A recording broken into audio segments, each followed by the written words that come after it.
रस्त्यासाठी कुठेतरी एक कायमस्वरूपी पर्यायी मार्ग निघावा यासाठी आताच काही ही रस्त्याच्या वर्क ऑर्डर निघाली, 800 कोटीचं टेंडर सुद्धा निघालं, रस्त्याच्या कामाला सुद्धा सुरुवात झाली. परंतु नागरिकांच्या मनात अजून सुद्धा भीती आहे की रस्त्याचं काम दर्जादार होणार का, आणि लवकरात लवकर नागरिकांना चांगल्या दर्जाच्या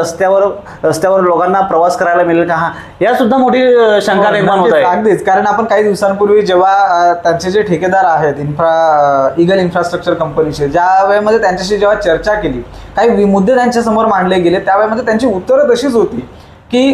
कुडूस हा एक गर्दीचं बाजारपेठ आहे, ठिकाण आहे, आणि त्या ठिकाणी तुम्ही रस्ता रुंदीकरण किती करणार आहात किंवा जे अतिक्रमण त्या रस्त्यावर आहेत ते हटवणार आहात का, उठवणार आहात का. त्यावेळेस सुद्धा त्यांचं उडवाउडीचीच उत्तर होती, आपण ऐकले असतील ती, की जर नागरिकांनी सहकार्य केलं किंवा आम्हाला सोपं असेल तरच आम्ही तिथला रस्ता बनवणार, जर तिथे अडवणूक झाली किंवा तिथे आम्हाला अडचण आली तर तो आम्ही रस्ता बनवणार नाही. किंवा काही ठिकाणी असे ठिकाणं आहेत की जिथे पाणी येऊन तुंबतं आणि तो रस्ता खराब होतो किंवा फुटला जातो किंवा अडचण निर्माण होते, त्या ठिकाणी सुद्धा त्यांना प्रश्न करण्यात आला की अशा ठिकाणी तुम्ही काय उपाययोजना करणार आहात. तर त्याची सुद्धा उपाययोजना त्यांच्याकडे कुठले त्यांनी बोलून दाखवली नाही. तेच अनेक ठिकाणी बघितलं की याच महामार्गावर भिवंडी-वाडा मनोर महामार्गावर अनेक ठिकाणी वन विभागाच्या जागे सुद्धा मोठ्या प्रमाणे अरुंद आहेत, आणि अशा अरुंद रस्त्यामुळे अनेक नागरिकांना आपला जीव सुद्धा गमावा लागला आहे. काही कारखाने असतील किंवा काही दुकानदार असतील त्यांनी सुद्धा बरेच ठिकाणी अरुंद रस्ता आहे, त्यामुळे मोठ्या प्रमाणात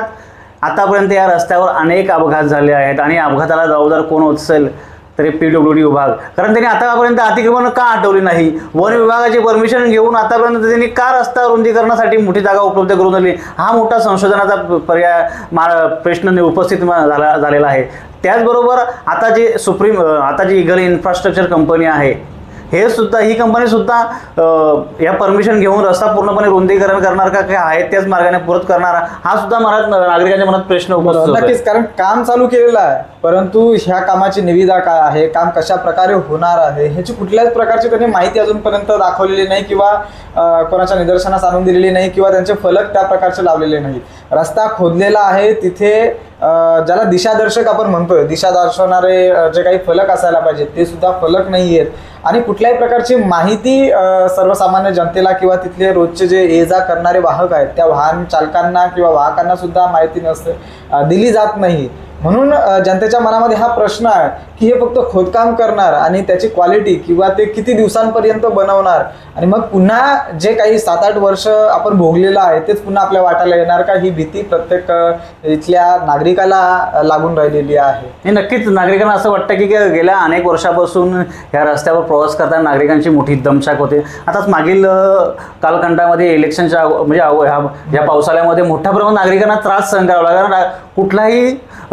इलेक्शन असल्यामुळे कुठल्याही प्रकारचं ठोस काम या रस्त्यावर केलं नव्हतं, त्यामुळे नागरिकांना अक्षरशः खड्ड्यामधून प्रवास करायला लागला होता. आणि आता हा जानेवारी महिना आहे, त्यानंतर आणखीन 5-6 महिन्यानंतर पुन्हा पावसाला चालू होईल, त्यामुळे येत्या 5-6 महिन्यामध्ये किती प्रमाणे या रस्त्याचे काम होईल आणि नागरिकांना चांगला दर्जाचा रस्ता मिळेल ही मोठी साशंकता. कारण वर्क ऑर्डरमध्ये तर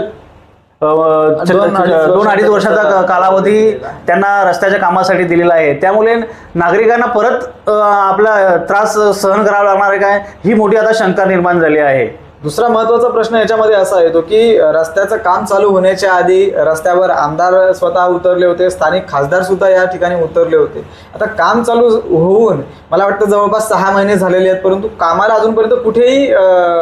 चालना दिसत नाहीये, फक्त कुठेतरी खोदाचं काम चालू केलेलं आहे, म्हणजे कुठेतरी एक अर्धवट काम करण्याची प्रक्रिया आहे. मग या वेळेमध्ये स्थानिक लोकप्रतिनिधी म्हणून आमदार असतील किंवा खासदार असतील हे कुठे पुढाकार घेताना दिसत नाहीत, किंवा विविध सत्ताधारी पक्षांचे किंवा विरोधी पक्षातील सुद्धा कार्यकर्ते सुद्धा रस्त्यावर उतरताना दिसत नाही. काही दिवसांपूर्वी आता जर आपण बघितलं सोशल मीडियावर काही पक्षांच्या आणि संघटनांच्या पदाधिकाऱ्यांनी दिरंगाई आणि निकृष्ट दर्जाचं काम म्हणून पत्रव्यवहार केलेला आहे. आता कितपत त्याचा फायदा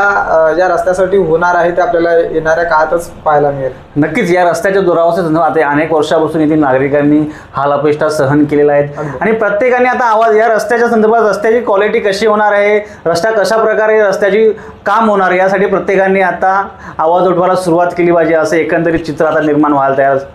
कारण आपण बघितलंच की आता अनेक सामाजिक संघटना असतील, राजकीय पक्ष असतील, यांनी आता या रस्त्याच्या संदर्भात आवाज उठवण्यासाठी प्रशासनाला पत्र दिले आहेत की लवकरात लवकर या रस्त्याच्या दर्जेदार कामासाठी आपण कार्यवाही करा. आणि नागरिकांना आतापर्यंत जो त्रास सहन करावा लागत आहे, नागरिकांची धूळ खावी लागत आहे,